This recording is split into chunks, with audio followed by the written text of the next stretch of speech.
नमस्कार दोस्तों, नमस्कार साथियों। चाणक्य के ऑनलाइन प्लेटफॉर्म पर आपका स्वागत है।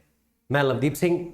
अपने बात करेंगे उस राजस्थान की वर्तमान में आई हुई भर्ती कृषि पर्यवेक्षक एग्रीकल्चर सुपरवाइजर के बारे में, और अपने पढ़ेंगे उसका सब्जेक्ट कृषि विज्ञान। देखिए, उसको पढ़ने से पहले हम बात करते हैं पहले उस पेपर में, उस एग्रीकल्चर सुपरवाइजर के पेपर में क्या आता है। तो देखिए, उसका पैटर्न मैं थोड़ा सा समझाता हूँ, डिस्कशन करता हूँ, ताकि अपने को पता लगे कि सब्जेक्ट क्या कितना महत्वपूर्ण है इस भर्ती के लिए। तो देखिए, जैसा कि अपने को पता है, अपने पढ़ रहे हैं एग्रीकल्चर सुपरवाइजर भर्ती के लिए। देखिए, ये पोस्ट अपने नाम के अनुसार सुपर ही है, और इस पेपर का पैटर्न देखें तो इसमें 3 सब्जेक्ट आते हैं और टोटल 100 क्वेश्चंस आते हैं। तो वो 3 सब्जेक्ट्स में क्या कुछ रहेगा, तो 3 पार्ट हैं इसके, जिसमें फर्स्ट पार्ट अपने बात करेंगे वो क्या होगा, हिंदी। दूसरे में अपने बात करें तो इसमें आएगा राजस्थान जीके।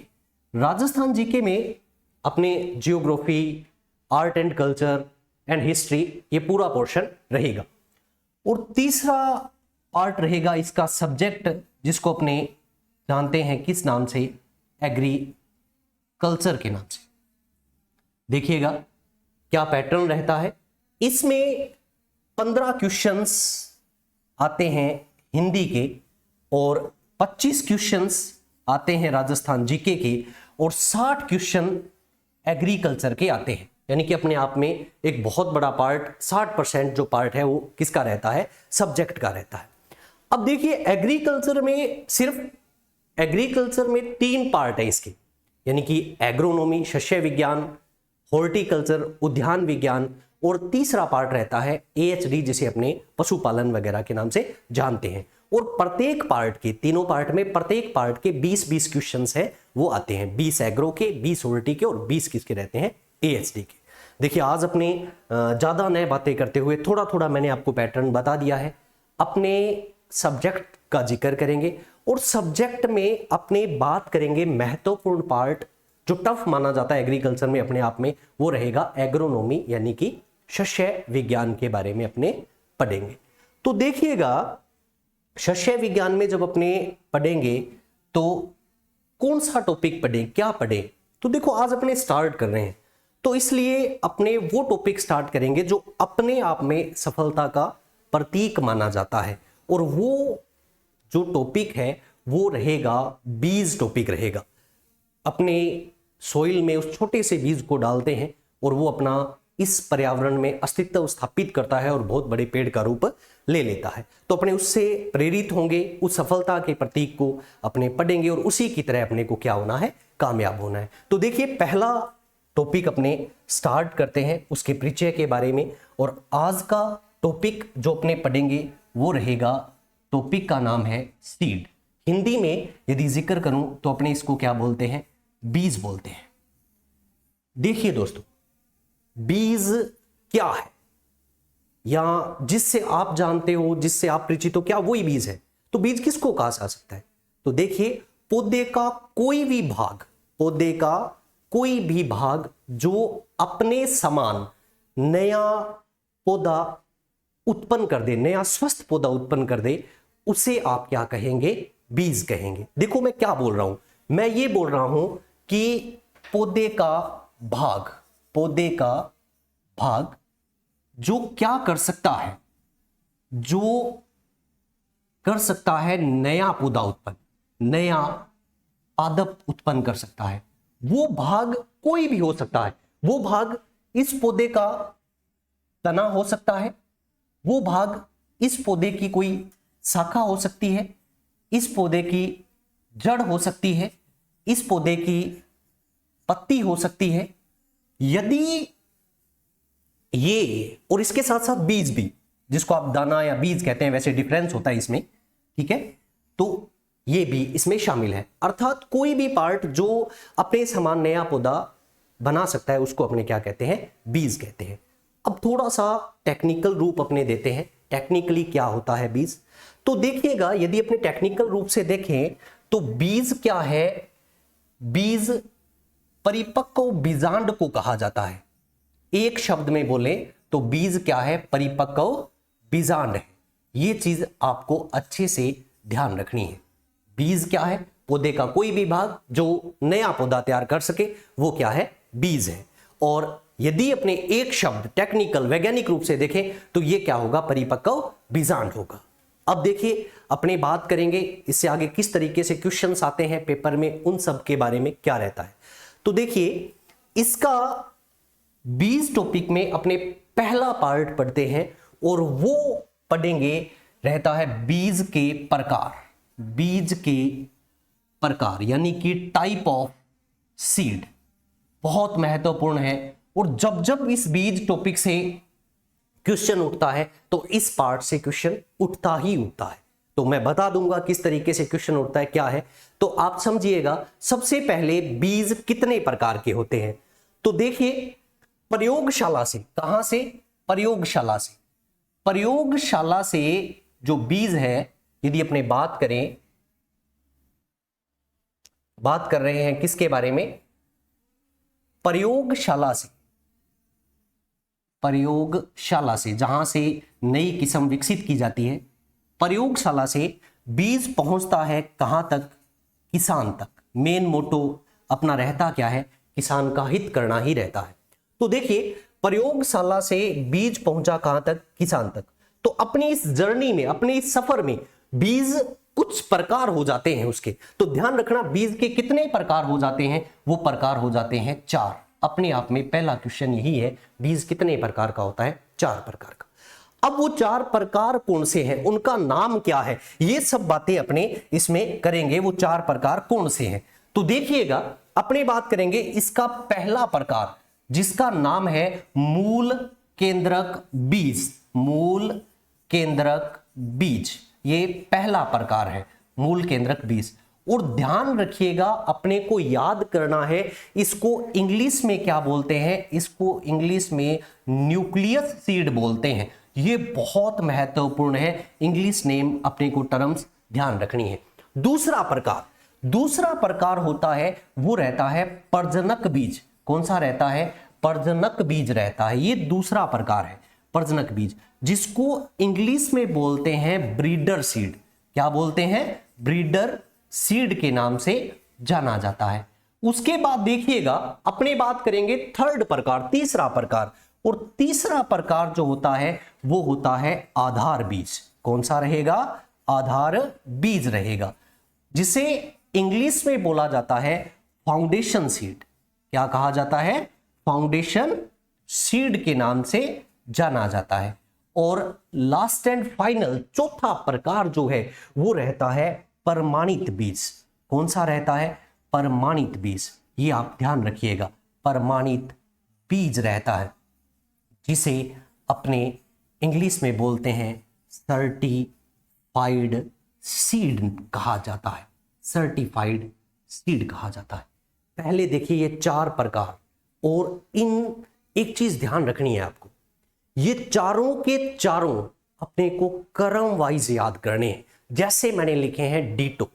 देखो क्यों, क्योंकि ये क्वेश्चन आता है, आपने भी देखा होगा बहुत से एग्जाम, प्रीवियस ईयर्स एग्जाम देखे होंगे, जिसमें ये क्वेश्चन आता है कि मान लो प्रमाणित बीज जो है वो कौन से बीज से उत्पन्न होता है। तो जो मैंने क्रम लिखा है ना, उसमें क्या है, पहला क्वेश्चन जो आपका है वो सोल्व होता है। क्या कि मूल केंद्रक से बनता है, मूल केंद्रक के गुणन से बनता है प्रजनक, और प्रजनक के गुणन से बनता है आधार, और आधार के गुणन से बनता है प्रमाणित। ये आप ध्यान रखिएगा। यानी कि अपने से क्वेश्चन यदि आता है कि आधार बीज किससे उत्पन्न किया जाता है, तो आपका आंसर क्या होगा, इससे जस्ट ऊपर वाला प्रजनक होगा। अब आप ये कहेंगे सर ये तो ठीक है, लेकिन प्रॉब्लम तो वो की वही रही, हम इसे क्रम वाइज याद कैसे करें। तो बेटा ये ध्यान रखना, मैंने आपको क्या कहा है, इंग्लिश वर्ड याद करने हैं, nucleus, breeder, foundation, certified. As आपको गाइड करने के नाते मैं आपकी हेल्प करता हूं, कैसे याद रहेंगे ये क्रम वाइज। तो गौर करना, क्या चीज याद करनी है आपको, एक बात याद रखनी है, कौन सी? No bear found sir, no bear found sir, जो मैं बोल रहा हूं वो बात याद कीजिए। वो 3 इडियट की फिल्म वाली कहानी, जिसमें वो रात को जो स्टूडेंट्स होते हैं ड्रिंक करते हैं और सुबह लेक्चर स्टार्ट होता है और एक बोतल उस लेक्चर हॉल से आगे आती है और वो अपनी बात करते हैं, वो बोलते हैं सर मदिरा या कुछ इस तरीके का। तो मैं आपको ये कह रहा हूं कि अपनी बातें अपने में रहनी चाहिए ना। तो अपने को क्या कहना है? अपने को कहना है कि नो बियर फाउंड सर, कोई बियर नहीं मिली है ना, ये ध्यान रखना, नो बियर फाउंड सर। अब देखो क्या है इसे, नो से NO से क्या बनेगा? Nucleus seed. फिर बियर से क्या बनेगा? Breeder seed.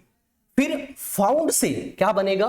Foundation seed. और सर से क्या बनेगा? सर्टिफाइड यानी कि प्रमाणित सीड। तो ये एक दूसरे से क्या होते हैं? उत्पन्न होते हैं। पहला जो क्वेश्चन का प्रकार है वो आपका इससे सोल्व हो जाएगा, नो बियर फाउंड सर से। न्यूक्लियस, ब्रीडर, फाउंडेशन और कौन सा रहता है? सर्टिफाइड।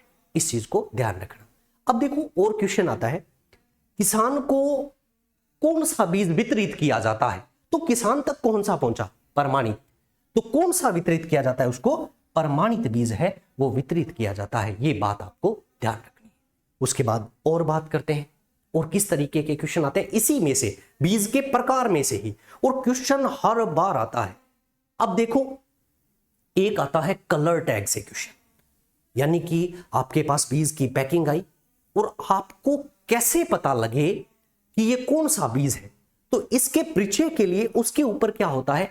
एक टैग लगा होता है जिसे अपने कलर टैग करते हैं। और ये इतना फेमस है, बार बार एग्जाम में ये क्वेश्चन पूछा जाता है। जैसे देखिए अपनी बात करेंगे कौन से पे कौन सा टैग होता है, इसका अपने जिक्र करते हैं। तो देखिए मैं यहां शॉर्ट में आपको याद करवाने के लिए प्रयास कर रहा हूं। जैसे मूल केंद्रक बीज यानी कि न्यूक्लियस सीड, तो ध्यान रखना इस न्यूक्लियस पे कोई टैग नहीं होता, न्यूक्लियस पे कोई टैग नहीं होता। ठीक है, अब बात करें प्रजनक की, किसका जिक्र कर रहे हैं? प्रजनक की। तो प्रजनक पे टैग होता है सुनहरा पीला, सुनहरा पीला किस पे होता है? प्रजनक पे होता है। उसके बाद में अपने बात करें फाउंडेशन की, फाउंडेशन पे आपको पैकिंग पे जो टैग मिलेगा वो कलर होगा सफेद। कौन सा होगा? सफेद। मैं ऊपर ही लिख रहा हूं, आपको ध्यान रखना है, प्रजनक सुनहरा पीला, आधार सफेद। और ध्यान रखिएगा प्रमाणित बीज जो किसान तक पहुंचता है उस पे टैग होता है नीला। कौन सा टैग होता है? नीला होता है। अब क्रम वाइज याद करने के क्या फायदे हैं? देखो एक question no bear found sir, पता लगा कौन सा किससे। दूसरा आपको यह ध्यान रखना है नो से नो टैग, नो से नो टैग, इस चीज को आप ध्यान रखोगे। क्रॉस कर दिया, उसके बाद में आपको एक शब्द ध्यान रखना है। क्या ध्यान रखोगे? वो ध्यान रखना आप पीसनी। क्या ध्यान रखोगे? पी से और नी, पीसनी ध्यान रखना। अब जिसके हिस्से में जो आया उस पे वो टैग है। पी से देखिए किसके हिस्से में आया? बियर के, तो यहां पे कौन सा हो गया? सुनहरा पीला टैग हो गया। से किसके हिस्से में आया? फाउंडेशन के, तो इस पे टैग कौन सा हो गया? सफेद हो गया। और प्रमाणित के हिस्से में, सर के हिस्से में क्या आया? नी आया, तो इस पे टैग कौन सा हो गया? नीला हो गया। तो एक चीज तो अपने को कौन सा बीज किससे उत्पन्न हुआ ये चीज याद करनी होती है, और दूसरा अपने को क्या याद करना होता है? कलर टैग याद करना होता है। अब बीज के प्रकार में और कौन से क्वेश्चंस है जो बन सकते हैं? देखिएगा क्वेश्चन बनता है शुद्धता से संबंधित। किससे? शुद्धता से। क्या चीज भी, कौन सा बीज इसमें सबसे ज्यादा शुद्ध है? तो एक स्टोरी समझनी है, छोटी सी बात है कि मूल केंद्रक बीज कौन सा होता है। जैसे मानिए मैं या आप कोई भी नई वैरायटी की खोज करते हैं, तो क्या होंगे? वो बीज बहुत कम, 50-10 स्टार्टिंग में होते हैं, और वो जो होंगे वो प्योर रूप से क्या होंगे? शुद्ध होंगे। यानी कि संख्या कम तो शुद्धता क्या होगी? ज्यादा होगी। तो मूल केंद्रक क्या होता है? सबसे ज्यादा शुद्ध बीज होता है। अब मूल केंद्रक का गुणन किया जाता है, क्योंकि देखो मान लो मूल केंद्रक 100 बीज है, तो 100 बीज किसानों का काम नहीं चलेगा, अपने को बहुत बीज चाहिए। ठीक है, तो अपने को उनका क्या करना पड़ेगा, मल्टीप्लिकेशन करना पड़ेगा, गुणन करना पड़ेगा। अब वो गुणन करेंगे तो इसके गुणन से क्या बना, प्रजनक, यानी कि संख्या क्या हो रही है, बढ़ रही है। उसके बाद में इसका गुणन किया तो क्या बना, आधार, और आधार का गुणन किया तो क्या बना, परमाणित, यानी कि संख्या बढ़ गई। जैसे जैसे संख्या बढ़ती है तो कुछ मात्रा में अशुद्धता भी है वो इसमें इंक्लूड हो जाती है। तो आपको बड़ा बड़ा ध्यान रखना है, सबसे ज्यादा शुद्ध बीज कौन सा होता है, मूल केंद्रक होता है, और इनमें सबसे कम कौन सा होता है, परमाणित, जिसकी शुद्धता 98% रहती है। यानी कि मूल केंद्र की 100% शुद्धता मानी जाती है और परमाणित बीज की शुद्धता कितनी मानी जाती है, 98% मानी जाती है। ये बात आप इसके बारे में ध्यान रखेंगे। देखिए, 3 तरीके के क्वेश्चन हुए, कौन सा बीज किससे, टैग कौन सा, और शुद्धता के बारे में बात की तीसरे नंबर। चौथा अपने जिक्र करते हैं कि कौन सा बीज इनमें से वो किसके पास होता है ना, उसका अपने जिक्र करेंगे। तो देखो, समझो इस बात को, जैसे मूल केंद्रक बीज है, ये किसके पास होगा, तो समझिएगा मूल केंद्रक बीज उसके पास होगा जिसने बीज की क्या की है, खोज की है, जिसको अपने बोलते हैं पादप प्रजनक। क्या बोलते हैं, पादप प्रजनक। तो देखिए, अपने बात कर रहे हैं कौन सा बीज, फर्स्ट मूल केंद्रक, और ये किसके पास होता है, पादप प्रजनक के पास। मैं यही लिख रहा हूं, पादप प्रजनक के पास, यानी कि खोजकर्ता के पास होता है। तो पहले पे टैग नहीं है, ये अपनों ने बात की, न्यूक्लियस है, और ये किसके पास होता है, पादप प्रजनक के पास। आगे बढ़ते हैं और बात करते हैं। अब दूसरे की बात करते हैं, प्रजनक बीज, ये इसके बारे में। तो देखिए, मूल केंद्रक का गुणन करके ब्रीडर बनाया गया, प्रजनक बनाया गया। अब गुणन कैसे होगा, वो जो खोज करता है वो अपने बीज को दे देगा एग्रीकल्चर रिसर्च स्टेशंस को, अपनी देखरेख में, क्योंकि देखो, जब उसने कोई नई खोज की है तो वो पूरा इस चीज पे ध्यान देता है कि कहीं उसकी इतनी मेहनत खराब नहीं हो जाए। तो सेकंड स्टेप जाता है ARS पे, और वो पादप प्रजनक की देखरेख में। तो सेकंड बीज, जो प्रजनक बीज होता है, वो किसके पास होता है, तो ध्यान रखिएगा, एग्रीकल्चर रिसर्च स्टेशंस पे होता है। और किसकी देखरेख में होता है, ये पादप प्रजनक की देखरेख में ये होता है। ये आपको ध्यान रखना है, और वहां पे इसका क्या किया जाता है, गुणन किया जाता है। आगे बढ़ते हैं। क्या मान लो मूल केंद्रक 100 थे, गुणन किया, अपने 1000 तक पहुंच गए, क्या 1000 से काम चल जाएगा, नहीं, गुणन और करना पड़ेगा। यानी कि इस प्रजनक से कहां जाना पड़ेगा, अपने को आधार पे जाना पड़ेगा, तो इसका फिर गुणन होगा। अब ARS के पास इतनी जमीन नहीं है ना, तो वो क्या करेंगे, उसको फील्ड में लेके जाएंगे, या बीज प्रमाणीकरण संस्थाएं के पास जाएगा, जिनके पास अपना कॉन्ट्रैक्टर्स होते हैं या अपनी लैंड होती है।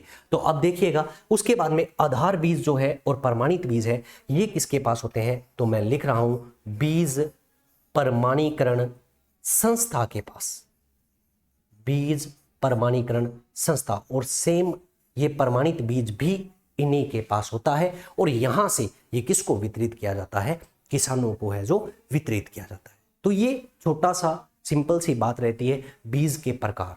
और टैग से हर बार क्वेश्चन आता है, तो आपको भूलना नहीं है, no bear found sir, no यानी कि नो टैग, और बात करेंगे पीसनी के बारे में। ठीक है, अब अपने आगे बढ़ते हैं, कुछ और अपने इसके बारे में पढ़ते हैं आगे क्या है। तो देखिएगा, नेक्स्ट अपने बात करेंगे, अच्छे बीज के प्रकार तो अपनों ने देख लिए हैं, ठीक है। अब अपने मार्केट से बीज लेके आए, बहुत सी अनिश्चितता होती है आजकल, ये चारों ओर चलता है कि यार बीज शुद्ध नहीं था, ये नहीं था। तो अच्छा बीज क्या है, शुद्ध बीज क्या है, कैसे पता लगे, उसके गुण क्या होंगे, तो अपनी बात करेंगे अच्छे बीज के गुणों के बारे में। और एक अच्छा बीज वो माना जाएगा जो अपने को किस में बदल लेता है, पादप में। और ध्यान रखना, एक बीज का नवोद्भिद या पादप में बदलना क्या कहलाता है, पादप में बदलना की जो प्रक्रिया है वो होती है अंकुरण, यानी कि जर्मिनेशन। तो सबसे पहले ध्यान रखना, एक अच्छे बीज का, अच्छा बीज वो होगा जिसका अंकुरण प्रतिशत क्या होता है, ज्यादा होता है। तो अपने नेक्स्ट स्टेप में अपनी बात करेंगे किसके बारे में, जर्मिनेशन परसेंटेज या अंकुरण प्रतिशत के बारे में उसमें अपने जिक्र करते हैं। तो देखिएगा अपने बात कर रहे हैं किसके बारे में, अपने बात कर रहे हैं जर्मिनेशन परसेंटेज, जर्मिनेशन प्रतिशत यानी कि अंकुरण प्रतिशत के बारे में। तो देखो क्या होता है, कुछ बीज लगाए गए, पादप में तब्दील हो गए, नवोद्भिद में बदल गए, तो वो क्या कहलाते हैं, वो अंकुरण कहलाता है। और इस कैसे पता लगे कि कितना अंकुरण हो रहा है, क्या हो रहा है, तो ये चीजें, तो ये कैलकुलेशन पार्ट रहता है, थोड़ा सा समझना है। तो देखिए सबसे पहले फॉर्मूला याद करना है जो अपने क्वेश्चंस में आता रहता है। क्या रहता है, तो देखिए सिंपल सी बात है, मैं आपको बताता हूं इसका फॉर्मूला क्या है। जर्मिनेशन परसेंटेज इज इक्वल किसके बराबर होता है, तो ये होता है जर्मिनेटेड सीड, जर्मिनेटेड सीड यानी कि अंकुरित बीज, साथ साथ बोल रहा हूं मैं, और बटा में क्या होता है टोटल सीड यानी कि कुल बोए गए बीज, और प्रतिशत ज्ञात करना है इसलिए मल्टीप्लाई हो जाएगा किसके साथ, 100 के साथ। समझना, जैसे देखिए 100 बीज बोए गए, कुल बीज कितने हुए 100, उसमें से 90 मान लीजिए अंकुरित हुए, तो आप क्या करोगे 90 बटा में 100 मल्टीप्लाई 100 से 100 कट जाएगा और आपका आंसर क्या हो जाएगा 90%, उस सैंपल का क्या हो जाएगा अंकुरण प्रतिशत हो जाएगा। क्या अब यहां पे मैं एक बोल रहा था भी जैसे बीज बोए गए 100, क्या अंकुरण प्रतिशत ज्ञात करने के लिए 100 ही बीज बोए जाते हैं या इसमें कोई डिफरेंस है, या इसके लिए कोई रूल है या नहीं है, तो ध्यान रखना इसके लिए रूल है। अंकुरण प्रतिशत ज्ञात करने के लिए कितने बीज बोए जाते हैं ये आपको विशेष तौर पे ध्यान रखना है। तो देखिएगा क्या चीज रहती है, जर्मिनेशन परसेंटेज यदि आप ज्ञात करना चाहते हैं तो हमारे भारतीय नियमानुसार, याद इस टॉपिक मेरे शब्दों को समझना, भारतीय नियमानुसार अपने यहां के नियमानुसार, ठीक है, आपको जर्मिनेशन परसेंटेज ज्ञात करने के लिए बीज लगाने पड़ेंगे कितने, 200 बीज। कितने बीज लगाने हैं अच्छे से ध्यान रखना, 200 सीड्स आपको लगाने हैं। और अंतरराष्ट्रीय मानकों के अनुसार, अंतरराष्ट्रीय नियमानुसार अपने बात करते हैं, यदि यही अपने इंटरनेशनल लेवल पे ले लें, इंटरनेशनल लेवल पे ले लें तो ध्यान रखना उनके अनुसार ये बीज लगाए जाते हैं कितने, 400। तो ये आपको अच्छे से ध्यान रखना है। अपने 200 बीज लगा के काम चला लेते हैं और इंटरनेशनल वाले 400 बीज लगा के उस सैंपल का अंकुरण प्रतिशत ज्ञात करते हैं। ये अच्छे से आपको क्लियर रहना चाहिए, याद रहना चाहिए। अब देखो आगे बात करते हैं, ऐसा निर्धारण क्यों किया गया, इसलिए निर्धारण किया गया कि यदि संख्या समान नहीं होगी तो आपके रिजल्ट्स क्या आएंगे, अलग अलग आएंगे, मतभेद की सिचुएशन हो जाएगी, इसलिए इसको क्या कर दिया गया, डिसाइड कर दिया गया। देखो आपको कैसे ज्ञात करना है, क्या है, जैसे मैं एक क्वेश्चन बोलता हूं कि एक बीज सैंपल जिसमें कुल बीज कितने हैं 200, कुल बीज कितने लगाए गए 200, और उसमें से 180 बीज अंकुरित हो गए, तो बताइए इस बीज सैंपल का अंकुरण प्रतिशत कितना है। तो समझना है, सिंपल सी बात, क्या बोल रहा था मैं, अपने पास ये फॉर्मूला है, इसमें अपने फिल करते हैं। अपनों ने बात की कि कुल बीज कितने हैं, इसको यहां लेके आ रहा हूं मैं, कुल बीज टोटल बीज मैंने कहा था कितने 200, फिर मैंने कहा कि अंकुरित हुए बीज जर्मिनेटेड सीड कितने हैं 180, प्रतिशत चाहिए इस बीज सैंपल का, तो मल्टीप्लाई कर देंगे किसके साथ, 100 के साथ। तो देखिएगा 2 0 से ये 2 0 मैं क्या कर दूंगा, कैंसिल कर दूंगा।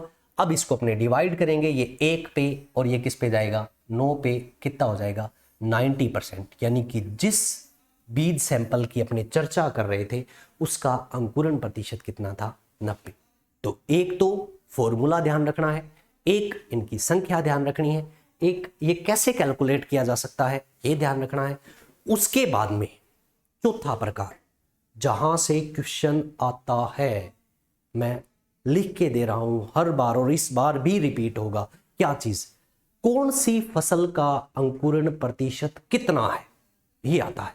तो देखो अपने क्या चीज, उसके लिए अपने को एक टेबल याद करनी है, उसके लिए अपने को एक टेबल याद करनी है, किस फसल का अंकुरण प्रतिशत कितना है। तो देखिए वो टेबल को अपने याद करते हैं, मैं क्या क्या मैटर है, क्या है वो, कैसे याद करना है उसका जिक्र करेंगे।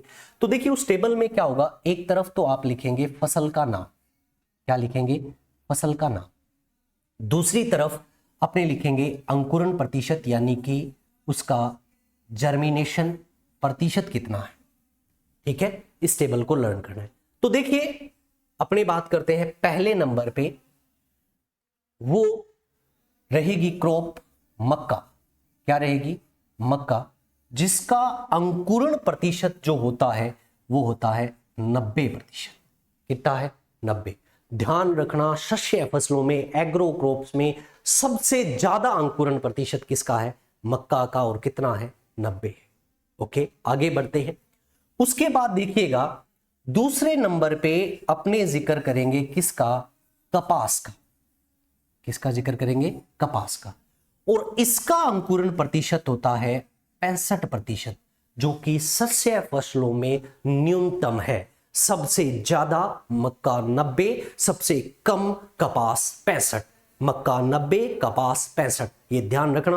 और कपास बहुत बार पूछा गया है। उसके बाद देखिएगा और अपने याद करते हैं, उसके बाद और क्रॉप्स कौन सी हैं, क्योंकि सबसे ज्यादा सबसे कम याद रह जाता है, कोई दिक्कत नहीं है। और देखिए क्या अपने बात करते हैं तीसरे नंबर पे, ठीक है, वो रहता है गेहूं,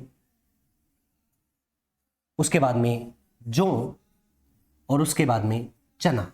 गेहूं, जौ और चना, इसका अंकुरण प्रतिशत रहता है 85%। उसके बाद बात करते हैं चौथे नंबर पे, कौन सा है, तो वो रहता है धान, फिर रहता है तिल, फिर रहता है रिजका,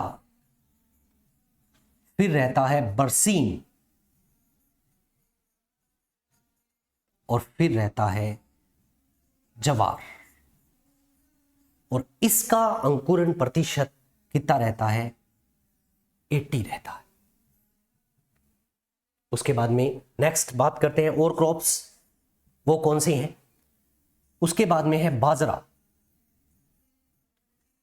उसके बाद में अरहर, उसके बाद में मोठ, उसके बाद में चवला, उसके बाद में मूंग, और उसके बाद में उड़द। इन सब का अंकुरण प्रतिशत जो है वो रहता है 75%। कितना रहेगा, 75% रहता है। उसके बाद में अपनी बात करते हैं नेक्स्ट, वो रहता है सूरजमुखी,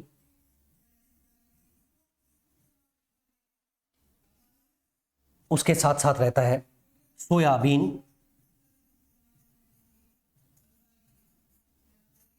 उसके बाद में रहता है गवार, और उसके साथ साथ रहता है आपके मूंगफली। कौन सा रहता है, मूंगफली, यानी कि ग्राउंडनट। और इसका जो अंकुरण प्रतिशत है वो कितना रहता है, 70। ये आपके पास जो स्लाइड है इसमें से 101% आपके क्वेश्चन आएगा, बहुत इंपॉर्टेंट है। याद कैसे करें ये बात है। सबसे ज्यादा मक्का 90, सबसे कम कौन सा रहता है, वो रहता है कपास, कितना रहता है, 65। अब आगे बढ़े, देखिए अब अपने लिए ये दोनों चीजें जो है मैं आपको याद करवाने की कोशिश करता हूं, क्या रहेगा क्या नहीं। ये जो दो है ये अपने आप में अलग है, क्योंकि ये क्या है, हाईएस्ट, और ये क्या है, लोएस्ट। ये चीज है, कहीं दिक्कत नहीं है। और अपने को ये जो नीचे वाले 4 है इनके बारे में याद करना है। तो देखो आप थोड़ा सा गौर कीजिए, हुआ क्या, 5 का डिफरेंस चल रहा है।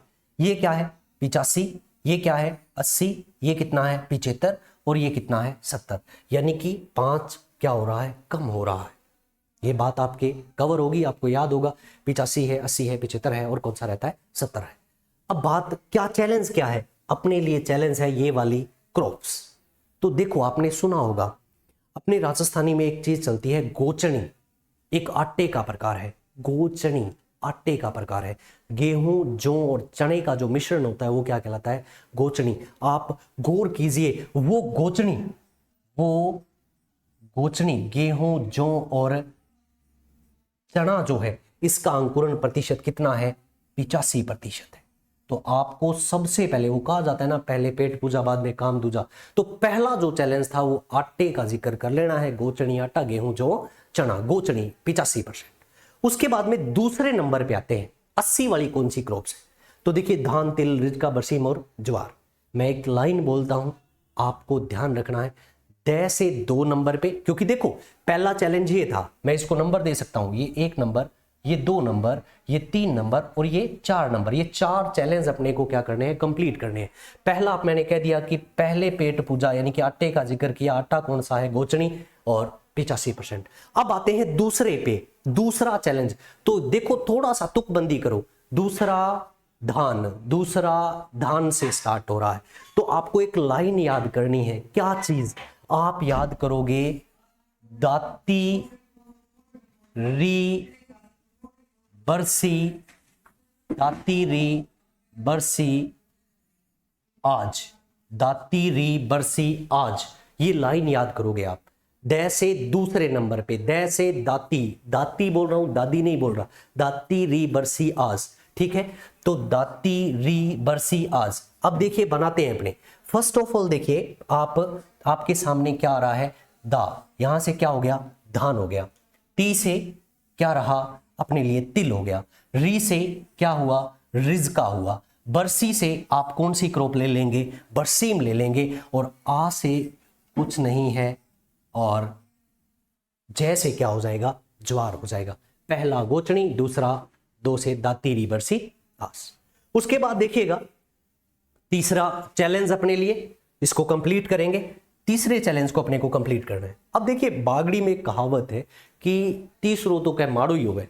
तो यहां पे तीसरे चैलेंज पे आगे तो थोड़ा अपने लिए कुछ नुकसान वाली, कुछ माड़ी वाली बात होगी, वो एक लाइन में आपको बताता हूं और थोड़ा सा आपको उस पर याद करना है और कुछ नहीं है बस। देखिए क्या है आपको याद रखना है? बाज अर मोर। क्या बोल रहा हूं? बाज अर मोर, ठीक है? 2 का जिक्र किया। चवला मूंग ले उड़िया, चवला मूंग ले उड़िया, यानी कि चवला और मूंग लेके उड़ गए हैं, अर्थात आपका नुकसान हो गया है, माड़ी हो गई है ना, ये ध्यान रखना। चलो देखो कैसे, क्या याद किया? बाज अर मोर, चवला मूंग ले उड़िया। अब ये क्रॉप्स हो जाएंगी सारी, देखिए कैसे रहेंगी। अपने बात करते हैं कौन से शब्द से क्या करोगे। तो देखिए बाज से मतलब क्या निकाल लोगे? पहली क्रॉप बाजरा। अर से दूसरी क्रॉप आप निकाल लेंगे अरहर। मोर से तीसरी क्रॉप निकालेंगे आप, कौन सी है? मोठ। चवला से चवला रहेगा, चवला से चवला रहेगा। और मूंग से क्लियर कीजिएगा मूंग, और बात करेंगे ले से कुछ नहीं है, उड़िया से क्या हो जाएगा? उड़द हो जाएगा। तो आप तीसरा चैलेंज भी उस अपनी जो पारंपरिक जो अवधारणाएं हैं उसको मानते हुए अपने कर सकते हैं, यानी कि माड़ो है कोई नुकसान की बात की। उसके बाद में अपने बात करते हैं फोर्थ, जिनका अंकुरण प्रतिशत 70% है, उसमें सिर्फ 4 क्रॉप्स है। कितनी क्रॉप्स है? 4 क्रॉप्स है।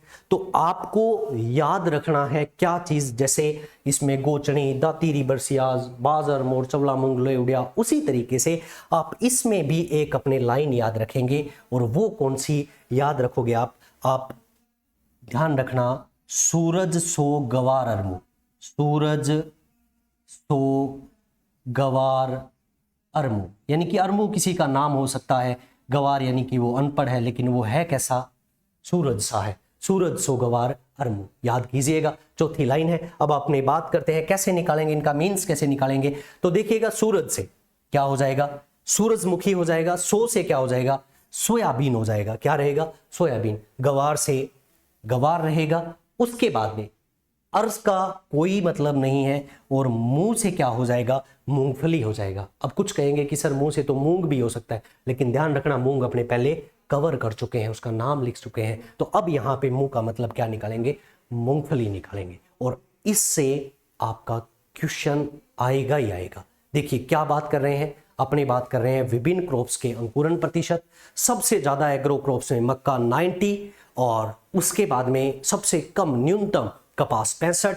4 चैलेंज आपके लिए, कितने चैलेंज? 4।